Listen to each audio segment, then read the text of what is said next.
Today we're going to make the kielbasa on the George Foreman Evolve grill, and this would work the same on any indoor grilling system that you might have.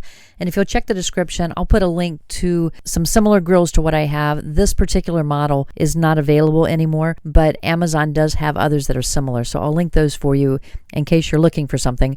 And just a reminder, I am an Amazon associate, and if you use any of the links that I place down there, it won't cost you anymore, but it will help support this channel. So feel free to check out the links, look at what's there, and maybe you'll find something you can use for yourself or for a gift for someone. So let's get on with the kielbasa on the grill.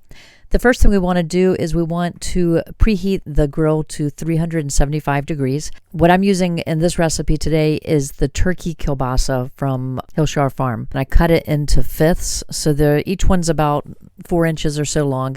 And then I slice it down the middle so that it's flat on one side.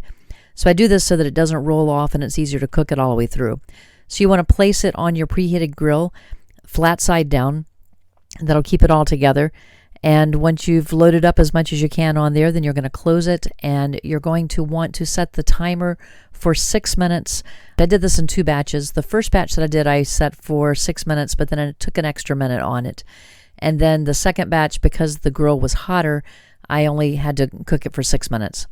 And just a tip, what I do, since I'm cooking 2 batches usually for the family whenever I'm making it, I will preheat my oven for 300 degrees and have a small casserole ready to go.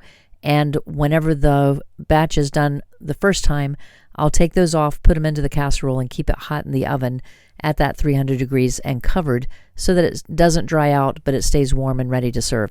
And then whenever the last batch is finished, you'll see I'm taking them off the grill. I'll add them to that casserole so that whenever we're ready to sit down with their salad or whatever else we may be having with it, it's ready to go. So I hope you enjoy this. Give it a try. If you serve it with anything other than brown mustard, please let me know what that is. That's the only way that I seem to come up with serving it. And we normally do either broccoli or a side salad with it. So I hope you enjoy this. Give it a try. And if you have a favorite indoor grill that you're using that I didn't list or link on this one, please leave it in the comments so that others can see what you're using. Thanks for watching.